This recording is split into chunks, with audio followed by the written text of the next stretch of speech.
Kamusta mga ate, kuya, beshi? Si Chari po ito mula sa The Sun, Moon, Stars, PH Tarot. Ipapaalam ko lang po na ito po ay isang general read o pangkahalatang pagbabasa at maaring hindi lahat ay magtugma sa inyong sitwasyon. I-check din nyo ang inyong Moon, Rising at Venus sign. Baka doon mas tumugma ang read para sa inyo. At kung ang mensahe ay tama sa inyo, paki-like lang po at mag-subscribe kung hindi pa ninyo ito ginagawa. Okay, mag-umpisa na po tayo. Hello po mga ate, kuya, beshies. Kamusta na po kayo? Andito ulit ako si Chari para gumawa ng another reading. And this is for the sign of Taurus, Sun, Moon, Rising, and Venus. And of course, welcome po yung mga cross-watchers ni Taurus at yung mga bago po nating mga viewers. Ngayon, tingnan natin kung ano yung ating mababasa na mensahe para sa'yo.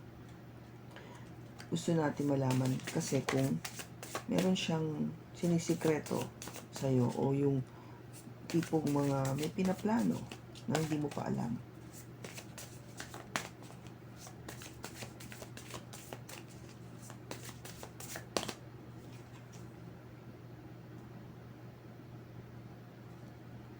It says here death.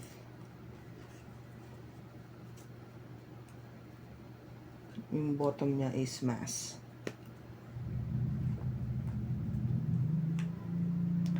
Now, yung ibig sabihin dito ng kamatayan or death is the relationship is over, no second chances, grow or transformation.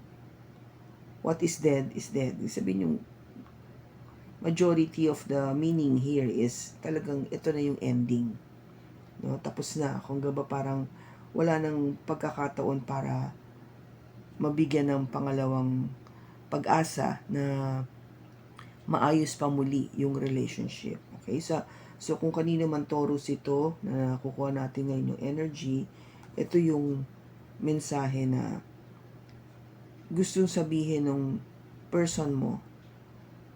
Okay? Yung person mo towards sa'yo. Na if you are still hoping na magkaroon ng second chance or maayos pa muli yung relationship, it is really over. Tapos na. Done and over with. Kung gaba, ito na yung sinasabi na let's move forward. Okay? Mag-move forward na tayo. Yung sinasabi dito sa ating card sa bottom is mask. No, maskara.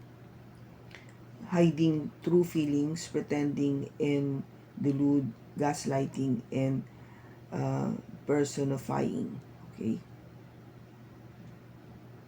Or personify. Okay? So, merong kung gaba ipagbabalat kayo. No? Basically, mask is pagbabalat kayo. Not telling the truth. So, maybe it really has something to do with ito, no? Kung gaba parang pakiramdam mo, Taurus, na umaasa ka pa na maayos natin ito. It is saying here na hindi na. Okay, I'm sorry kung medyo very harsh yung message, no, na nakuha natin ngayon, but maybe this is for a particular Taurus na talagang needs to hear this particular message right now. Okay, so tignan natin sa tarot.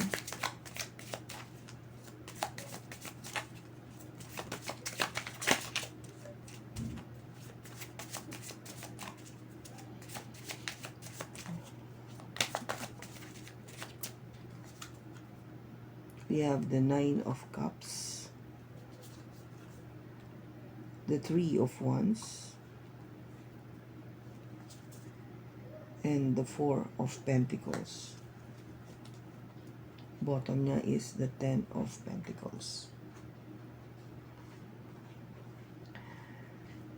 Okay, Taurus, ang dito, 10 of Pentacles is if you are already in a relationship or sabihin natin na you are married, no?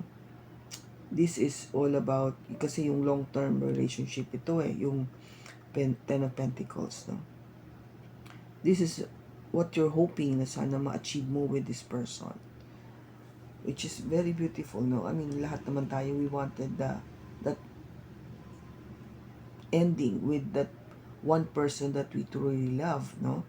Mahal talaga natin. At syempre, magkaroon ng pamilya, mabuong pamilya. Yung lahat ng isang normal na pamilya, yung inaasam-asam na magkabahay, na yung tumagal, in other words, tumagal yung relationship na till death do us part.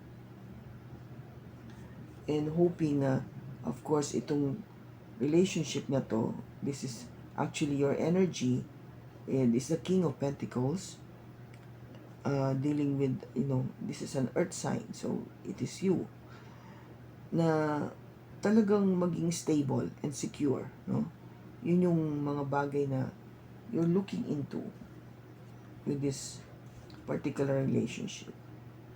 But with the Hangman, no, ito yung energy na hindi ka na sure, no? You're not even sure about it kasi you are trying to look at things in a different perspective now, no? Tinitignan mo na siya sa ibang perspekto ngayon, kaya medyo naiba na, no? Naiba na yung pananaw mo from something that is truly very stable and secure. Ngayon, it's really something na you basically turn yourself like that, no? Binaliktad mo yung sarili mo para to see other side, or the other side of the perspectum, no? Yung tipong para makita mo baka meron akong hindi napapansin o hindi naiintindihan. And because of that, destiny was saying, may pagbabago, there will be a change in your life. Okay? A change in your life with the Wheel of Fortune.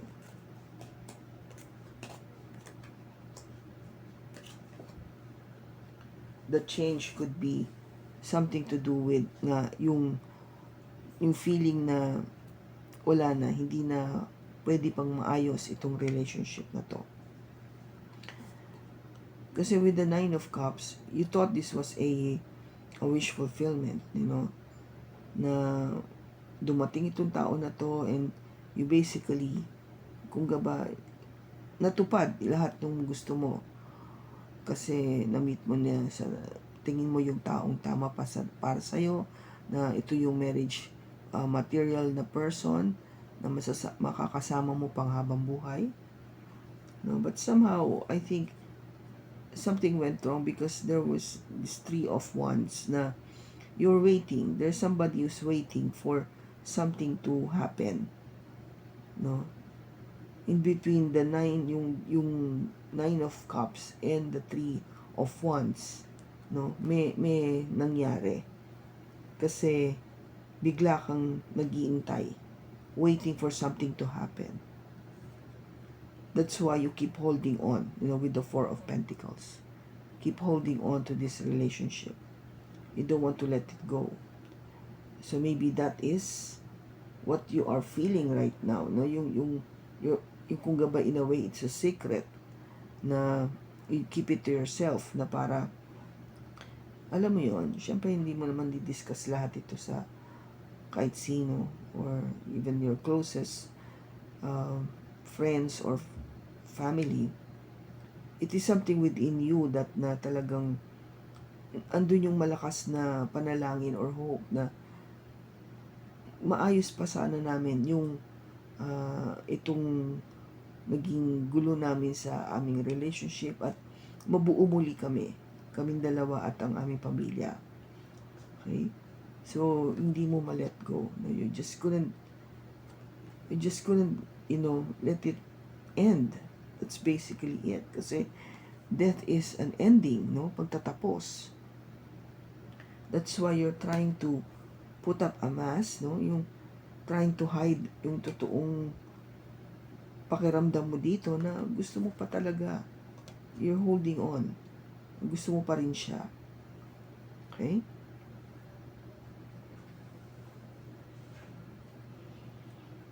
Now, i-clarify.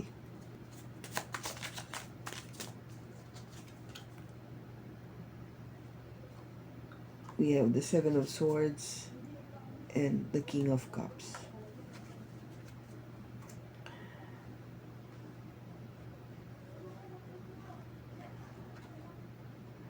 I think what happened in between, yung sabi ko sa inyo na kung bakit naging wish fulfillment mo siya and then now you're waiting for something to happen. Maybe nagkaroon ng um, pagliling lang, no?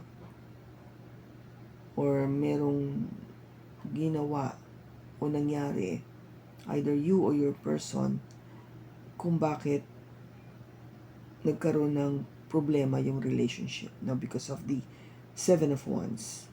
Ito yung sabi na nga natin, either nagsinungaling, nagbalat kayo, may tinago, may nilihim, merong ginagawa na hindi maganda, which is pwedeng meron siyang bisyo na hindi niya maalis-alis,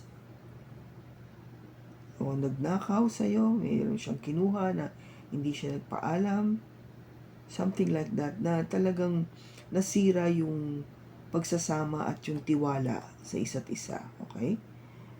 Dahil of this negative energy. And what affected was the love, no? This is the King of Cups. Ang naapektuhan is yung pag-ibig. Siyempre, kasi kung nawala na yung tiwala, nababawasan, di ba, yung pag-ibig?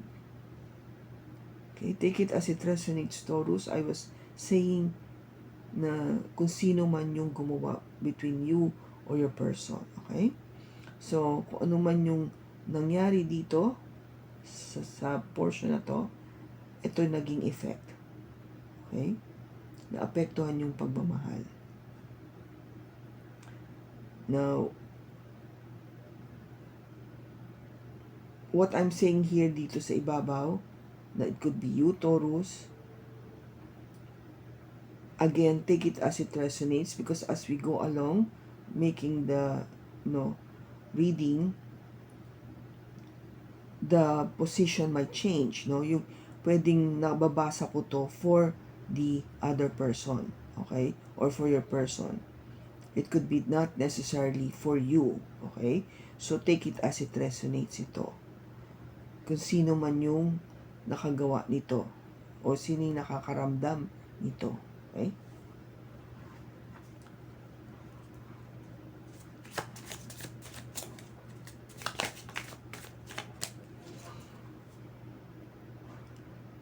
Now we have the Six of Swords, the Star, and the Four of Swords.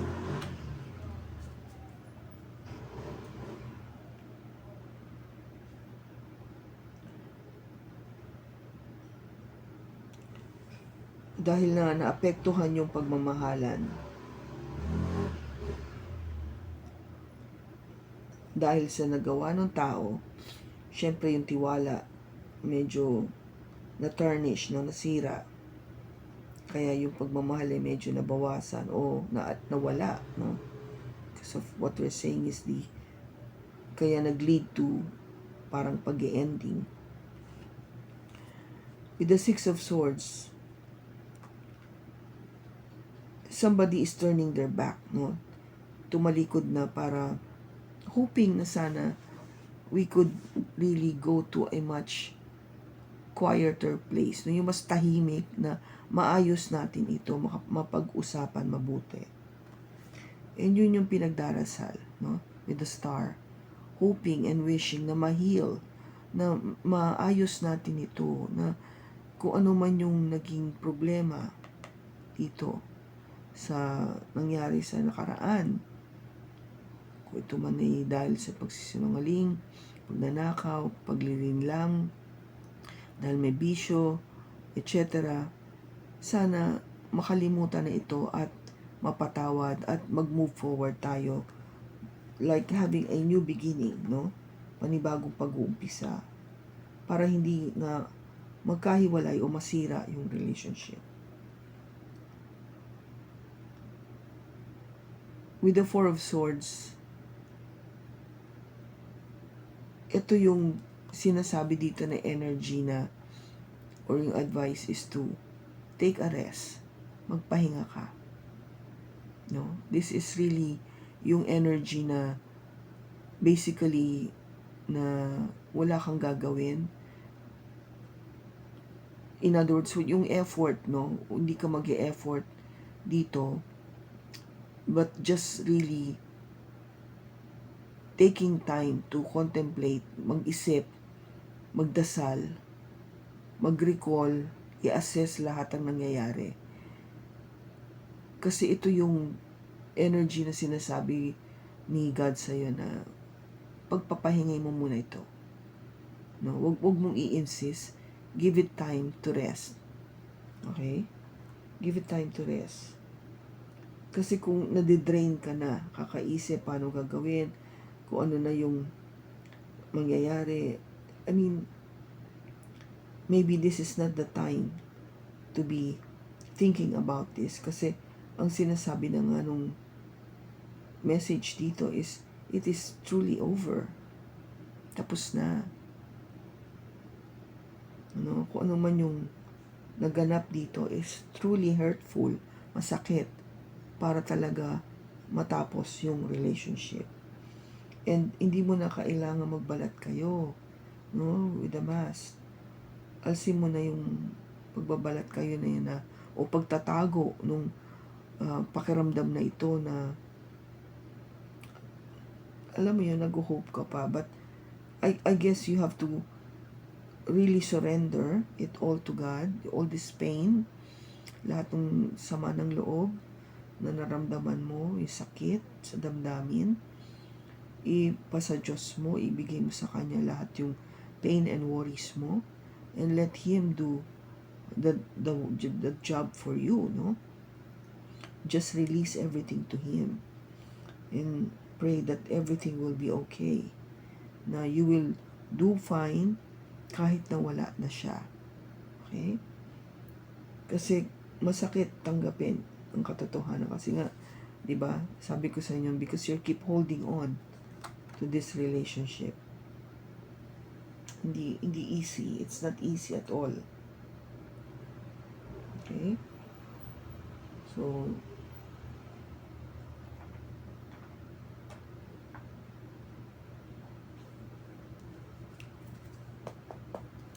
tingnan natin kung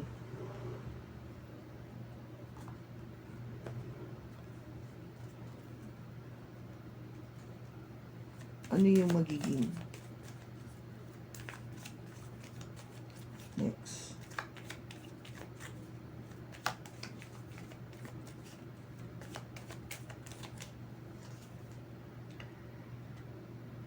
We have the Fool, the King of Swords, the Nine of Swords, the Two of Swords, and again the Four of Swords. Bottom niya is the Wheel of Fortune.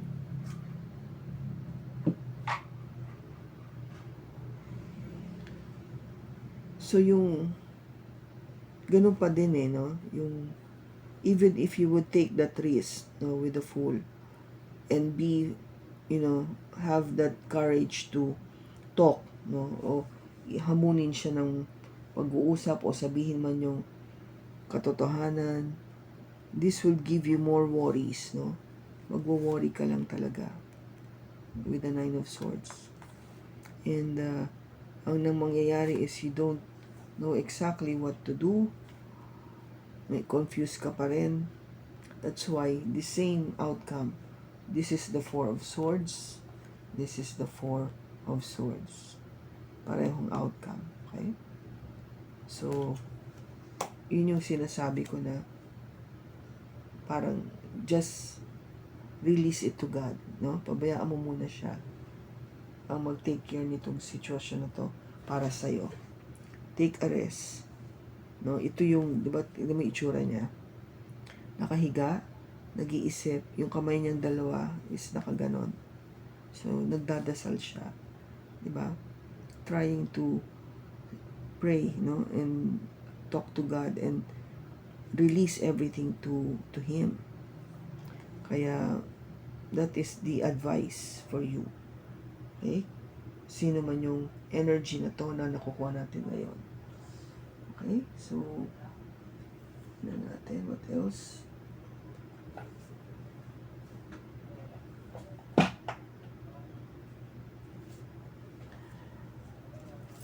Tingnan natin kung ano yung masasabi ni Angel sa'yo with this situation.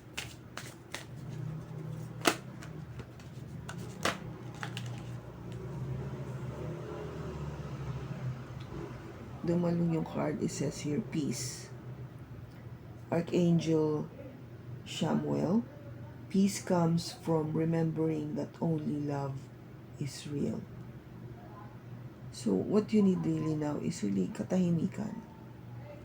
Maybe that's why you're being asked na magpahinga, no? Magpahinga ka. Huwag mong isipin ito kasi kung gaba parang wala na to sa'yo eh. This is out of your control.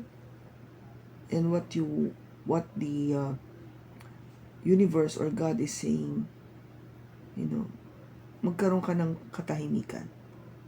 That's why you're being asked itong advice na to take a rest. Pahinga mo, ipahinga mo to. Okay?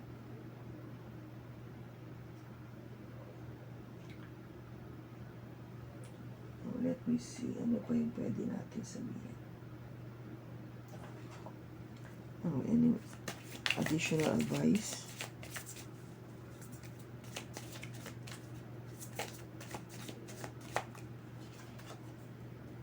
Courage.